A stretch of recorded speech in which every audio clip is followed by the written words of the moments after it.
এইভাবে একবার কচু বানিয়ে দেখবেন, খেতে কিন্তু দুর্দান্ত হয়। কচু তো আমরা অনেকভাবেই খেয়ে থাকি, বিভিন্ন রকমভাবে ঘুরিয়ে ফিরিয়ে রান্না করলে কিন্তু খেতে দারুণ লাগে। আজকে আমি কচুর একটা দারুণ স্বাদের রেসিপি নিয়ে এসেছি।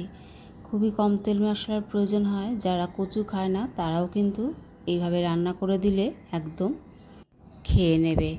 আর এটা একটু মাখা মাখা হয়, আমি ঝোল ঝোল করি না। আমি যেভাবে রান্না করেছি সেটাই আপনাদের সাথে শেয়ার করছি।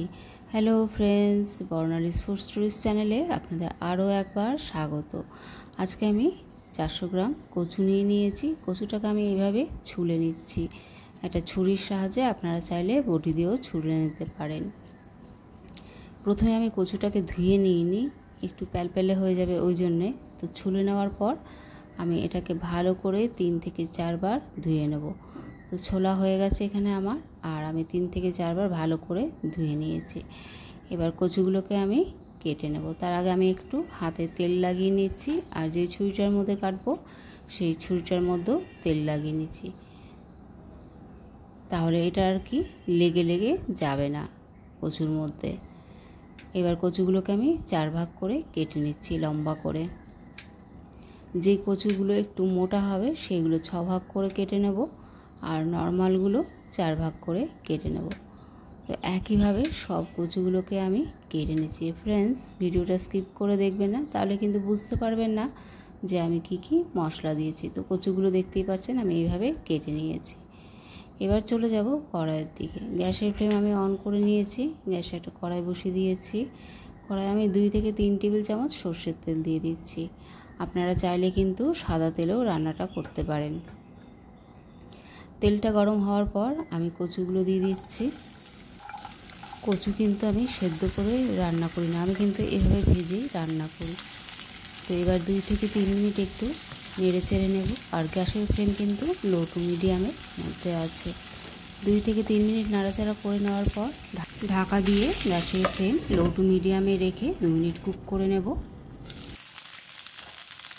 2 থেকে 3 মিনিট পর এলাম, কালারটা হালকা চেঞ্জ হয়েছে। আবারও একটু নেড়ে চেড়ে নেব। এখন এখানে আমি পরিমাণ মতো লবণ আর হলুদ দিয়ে দেবো। এক একটা কচু সেদ্ধ হতে এক এক রকম সময় লাগে, তাই সময়টা কিন্তু একটু এদিক ওদিক হতে পারে। তো নুন আর হলুদ দিয়ে দেওয়ার পর আমি ভালো করে এটাকে আবারও মিশিয়ে নিচ্ছি। মিশিয়ে নেওয়ার পর ঢাকা দিয়ে আবারও 2 থেকে 3 মিনিট কুক করে নেব। গ্যাসের ফ্লেম কিন্তু লো টু মিডিয়ামের মাঝে আছে। এবার ঢাকা দিয়ে 3 থেকে 4 মিনিট কুক করে নিচ্ছি। মাঝে একবার নাড়ি দিয়েছিলাম আমি। এখন চেক করে দেখে নেব কচুটা আমার 80% সেদ্ধ হয়েছে কিনা। এখন আমি চেক করে দেখে নেব কচুটা কিন্তু আমার 80% সেদ্ধ হয়ে গেছে। তো ভাজতে ভাজতে কিন্তু এভাবে কড়াইতে 80% সেদ্ধ করে নিতে হবে। এবার কড়াই থেকে আমি ভেজে রাখা কচুটাকে উঠিয়ে নিচ্ছি। আর কচুটা ওঠানো হয়ে গেল, এবার আমি একটা মশলা তৈরি করে নিচ্ছি। তো 400 গ্রাম কচুর জন্য আমি এখানে 2টো মিডিয়াম সাইজের পেঁয়াজ নিয়ে নিয়েছিলাম। পেঁয়াজগুলো ছুলে আমি ধুয়ে নিয়েছিলাম, তারপরে আমি এখানে রাফলি চপ করে নিচ্ছি।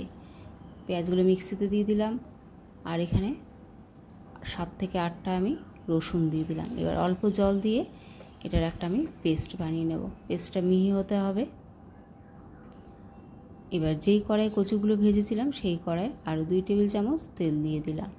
তেলটা গরম হলে এখানে আমি হিং দিয়ে দিলাম, আর গোটা ধনে একটু ক্রাশ করে নিয়েছিলাম সেটা দিয়ে দিলাম। এবার যে পেঁয়াজ আর রসুনটা বেটে রেখেছিলাম সেটা দিয়ে দিলাম। পরিমাণ মতো লাল লঙ্কার গুঁড়ো দিলাম, এটা কাশ্মীরি লঙ্কার গুঁড়ো একটু বেশি দিলাম যাতে কালারটা ভালো আসে, আর হলুদ গুঁড়ো দিয়ে দিলাম। এবার সব কিছুকে ভালো করে আমি কষিয়ে নেব। মশলা যত ভালো কষানো হবে তরকারির টেস্ট কিন্তু ততটাই হবে। এখানে কিন্তু আমি কোনো গুঁড়ো মশলার ব্যবহার করলাম না, খালি পেঁয়াজ আর রসুন দিয়েই কিন্তু এটার স্বাদটা অসাধারণ হয়। তো এইভাবে নাড়তে নাড়তে আমার কিন্তু মশলাটা দেখুন কষানো হয়ে গেছে। এবার যে কচুগুলো ভেজে রেখেছিলাম সেই কচুগুলো আমি এখানে অ্যাড করে দিচ্ছি। আমি এখানে শুকনো লঙ্কার ব্যবহার করেছি, আপনারা চাইলে কিন্তু কাঁচা লঙ্কাও দিতে পারেন। তো তো মশলার সাথে কচুটাকে ভালো করে মিশিয়ে নেব। আবার 2 থেকে 3 মিনিটের মতো গ্যাসের ফ্লেম মিডিয়ামে রেখে এখানে আমি লবণ অ্যাড করে দেবো পরিমাণ মতো। কচুটা ভাজার সময় আমি যেহেতু লবণ অ্যাড করেছিলাম, সেই বুঝে কিন্তু লবণটা একটু অ্যাড করতে হবে। তো লবণের সাথে আবার পুরো সবজিটাকে ভালো করে আমি মিশিয়ে নিচ্ছি। গ্যাসের ফ্লেম কিন্তু মিডিয়ামে রেখেছি, হাই করিনি। হাই করলে কিন্তু মশলাটা পুড়ে যাবে। ভাজা হয়ে গেলে এখানে আমি 1/2 কাপ গরম জল দিয়ে দিলাম। আমি সবসময় রান্নাতে গরম জলই ব্যবহার করে থাকি। তো এবার ভালো করে মিশিয়ে নিচ্ছি সব মশলার সাথে কচুগুলোকে। ঝোলটা ফুটতে শুরু করেছে। ঝোলটা ফুটতে শুরু করলে আমি এখানে ঢাকা দিয়ে দেব। ঢাকা দিয়ে 2 থেকে 4 মিনিট আবারও রান্না করে নেব। 2 থেকে 4 মিনিট পর ফিরে আসছি। সব কিছুকে আবার ভালো করে মিশিয়ে নেব। দেখুন জল অনেকটাই কমে গেছে আর এটা কিন্তু মাখা মাখা হয়ে এসছে। এবার এটাকে আমি চেক করে নেব কচুগুলো আমার ঠিকঠাক সেদ্ধ হয়েছে কি না। তো একটা কচুকে আমি এইভাবে উঠিয়ে নিচ্ছি আর একটা কাঁটা চামচের সাহায্যে প্রেস করে দেখে নিচ্ছি। দেখুন কচুটা আমার একদম পারফেক্ট সেদ্ধ হয়েছে, গোটাও রয়েছে আর কিন্তু খুব ভালো মতো সেদ্ধ হয়ে গেছে।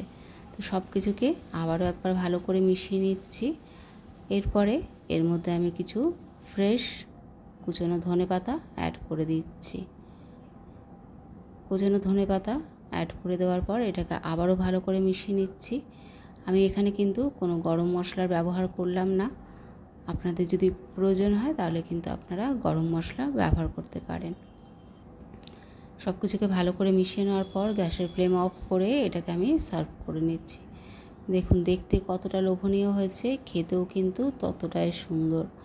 আর যারা কচু খেতে চায় না তাদেরকে এইভাবে একবার অবশ্যই বানিয়ে খাওয়াবেন, একদম প্রশংসা তো পাবেনই। তো এটা ভাত, রুটি, পরোটা সব কিছুর সাথেই কিন্তু খেতে দুর্দান্ত লাগে।